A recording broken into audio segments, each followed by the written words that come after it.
If you're seeing the content unavailable, the folder content could not be displayed error in the Files app on your iPhone, don't worry, I've got some solutions for you.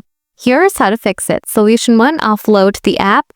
Open Settings, scroll down and tap General, tap iPhone Storage, find the Files app, tap Offload app again to confirm, tap Reinstall app.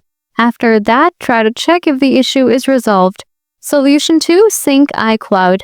Open Settings, tap your Apple ID at the top of the screen, tap iCloud, tap See All, find out iCloud Drive, enable to sync this iPhone. If it's already enabled, then disable it and re-enable it again.